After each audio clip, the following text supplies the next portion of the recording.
Hello. It's Nikki. How you doing? How was your weekend? How's your week going? How's your life? All the questions really.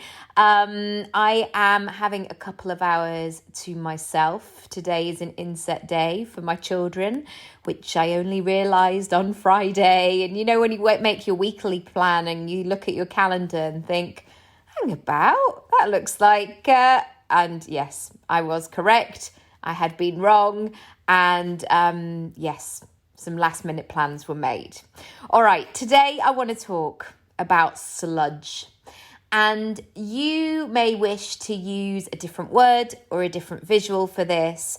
But as you know, I like a visual. I like to be able to take you through the motions of this because it really helps it to become practical. So I'm talking about sludge because it's a really good in-betweeny bit in between the snow day. When you wake up, maybe like the snowman boy in your perfect pajamas, everybody having had a lovely sleep, and you open your curtains in the morning and you peek out and the snow has got that silence of that beauty, of that clear sky, and the snow somehow has fallen in a place that maybe you didn't even think to put the snow. Like, this is how magical the world is. It just looks so perfect. It looks so aligned. It looks so placed. And that moment for me, actually, I'm not really a snow person, but I do like to look at it from the window and know that I don't have to go out in it. I'm not somebody who loves to drive in it or even stomp about in it or really actually get cold. But I do like to look at it from the window and to enjoy that process of admiring its beauty. I also really love those days, perhaps a week after it snowed, where perhaps there is a sense of spring, of something happening, but maybe it's just a sense of space and not really knowing what's next. It's maybe one of those February weeks, when you're feeling like you're in limbo and you're waiting for something to happen, but you're not quite sure what it is yet. And you're in that waiting room, essentially. And then there's the bit in the middle, the sludge, which is that piece, those days, that afternoon, where people have started to stomp on that snow, and maybe you've seen a dog wee all over it, like never eat or touch yellow snow. Some of it's gone a bit black and icy and slippy and slidey. And there's maybe some leaves stuck in it and some rubbish and all sorts of stuff.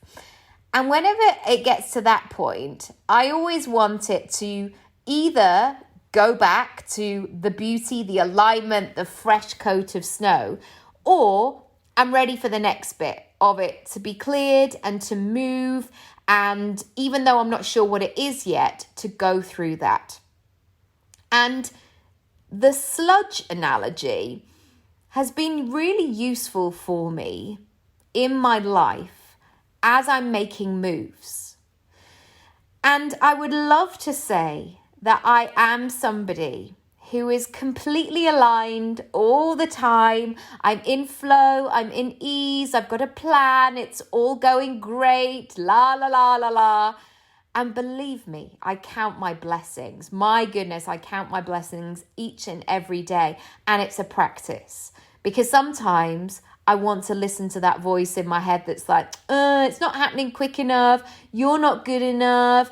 You're a bit of a shit mum today. La, la, la. All of it. Whatever those growly gremlins are that come out to play, they do. And they do frequently because I'm a human being living the human experience.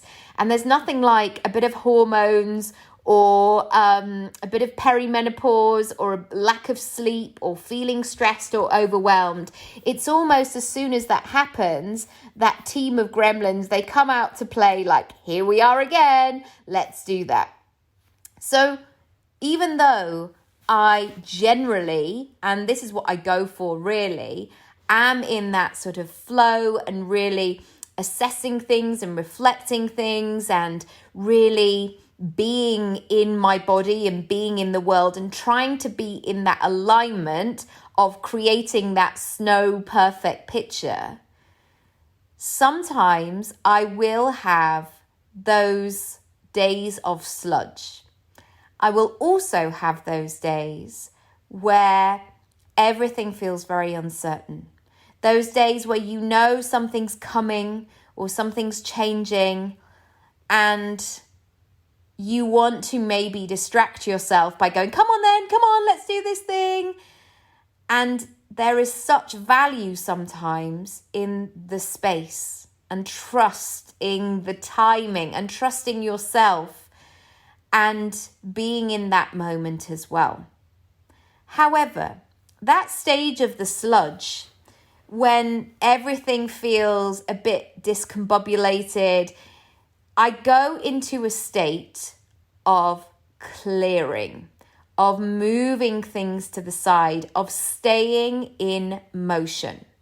And this is my biggest takeaway today, is to get into motion so you can unveil and reveal the next stage.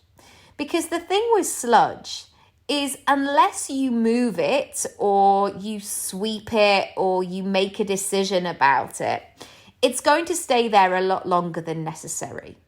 And we've all seen that sometimes. And I know this is kind of going off topic because the snow analogy doesn't quite work for this. Like, you're not going to go through your soil and go, right, I'll just take those last few snowdrops away and start fiddling with that. Like, I'm not saying that necessarily. I'm talking about that moment in your life when you know that you could pay attention to the fact that there is sludge. Like, it's this, it's that, oh, it's that. I know myself, like, sometimes I'll get into this pattern of saying things because it's an old habit. Oh, yeah, oh gosh, I'm so busy. Oh, gotta run, da, da, da. I'm like, whose voice is that? Whose dialogue is that I'm sharing again and again? Is that how I want to converse with people? No, it isn't. And so I've really worked hard over the years to really start to notice that sludge and start to clear it and start to notice it, and also work out what I need to do within myself to catch that sludge before the sludge catches me. And so by being in motion, by making some moves, by being the driver of moving that sludge to the side, and also being comfortable with the fact that once I've cleared that, the next steps may not be clear. This has been very interesting in my business this year. As I've cleared things, as I've closed some things that I don't want to do anymore, as I've been more deliberate about perhaps bringing my beliefs or my limiting beliefs more so to the point, to the surface, and facing them, facing that sludge, sometimes I've cleared things away and I haven't known what the next picture is. And sometimes you can fall into that trap of feeling scared and feeling apprehensive, and so you don't clear the sludge. But the great thing about clearing that sludge is, by doing that, you're starting to reveal the next step. And what most people want to do is wait until the next step reveals itself. And that could be next year, I'll know when that reveals itself because it will just feel right. But I always work on the basis that I am working with whatever it might be. Who knows what it might be? The universe, source, flow, God, however you like to refer to it. And I was fortunate to know very early on that I couldn't just wait for things to happen. I had to make them happen myself, because And I know we all want to feel like that we are, but, and this is, it depends how you look at it. We're not special. I am not special. And, Matt might say, or my kids might say, you're so special, mummy, or like, Nick, I love you, and you're so special to me. But what I mean is, I don't get to skip any of the things. Like, there's nothing about me that somebody would just go, she can just gallop on, she can just do whatever because it will land in her lap. Very, very quickly as a child, I knew that things weren't necessarily going to land in my lap. Although I had lots of very, very positive things about my life, and I have been blessed in so many ways. But the things that were outside, or the things that were of my true calling, or me reaching a place where I felt aligned, I had to do that work. I had to almost put my hand up and say, hello, universe, big dreams, goals, bucket list, however you want to refer to it. I'm here and I'm going to show up. And I'm going to put myself in the position where I'm going to keep moving forward. And I've seen that so many times in my life where I had to find that faith and that trust and that resilience in myself to keep going. Because we all have those desires, those hopes, those feelings, those, I feel like I should be here. I feel like that this is the next step for me in our bellies. And so I invite you today to begin to start clearing that sludge, whatever it might be. It might be a story that you tell yourself each and every day that no longer serves you. It may be starting to create more space in your calendar. It might be starting to say no to somebody. It might be starting to recognize the things, the people, the habits, I don't know why I'm even doing this, and to question if there's a better way forward. And as you start to clear that sludge, really take the time to analyze and to see what reveals itself, or who reveals themselves, and to trust that this clearing is all part of the process. And the next part will become clear, but you may just have to hold the stare through it. You may have to be willing to hold on, to ground yourself, to go into that warrior 2 yoga position where you're like, all right, I'm open. What have you got? Let's see. Let's see what the next picture is. If anything has resonated with you today, please do book in a free 15-minute phone call with me. I want to know what you want to do next. I want to know what the next part of the year is for you. Because we are reaching that 6 months mark of 2022. Time is moving forward, and we can stay in that position of saying, hasn't this year gone quickly? We can do that because we know that the months and the days and the weeks, they do go quickly. And certainly as we get older, they do gallop by. So I encourage you today to stop, to pause, to ask yourself, what is it that you really want? What are you hoping that this next 6 months will bring? What will it look like? And most importantly, what do you need in order to make that happen? I've been doing some work behind the scenes on my website.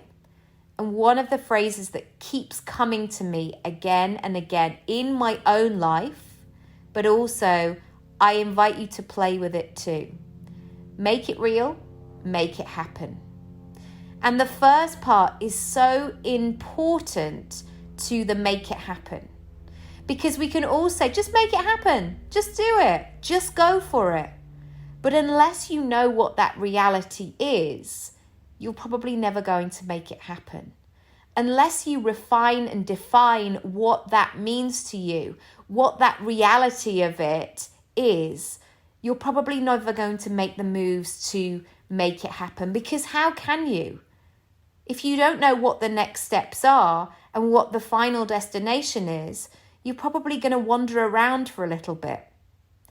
Also, making it real allows you to think holistically. And what I mean by making it real is that when we go for a goal, when we make a move, when we open a new chapter of our lives, it's not always a positive thing. It's not always going to bring joy and smiles and unicorns and rainbows immediately. Sometimes there's going to be some stuff to work through, some releasing, some unleashing, some saying yes, saying no. And so by doing this work of making it real, it's really an invitation to stop and pause and listen, and to really connect with the reality of that situation first.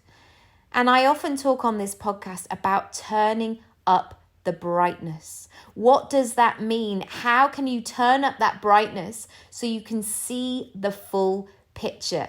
Essentially, you can do that thing in Mary Poppins where you walk into the painting, you jump into the painting and you see it come to life. I always do that work with clients first. I start with the ideal. I help them to create that picture, that really strong outline, and then support them and hold their hand to fill it in, to color it in, to design it in the way that really works for them. But you can't make it happen until you know what that picture is. So if anything has resonated, please do share this episode across your platforms. Send it to somebody today who's maybe feeling unsure, uncertain. Maybe they've lost their confidence a little bit. I know that feeling so well. It pops up from time to time where suddenly you go, am I ever going to do any of the things that, all of that stuff. It might just help somebody today. So I would love that if you wouldn't mind. And do add a 5-star review. Again, if something has resonated with you today, I would love to hear it. My emails are always open. hello@nikkiraybeat.com. If you want to book that free 15-minute session as well and find out how I can support you in the second half of the year, it's the same email, hello@nikkiraybeat.com.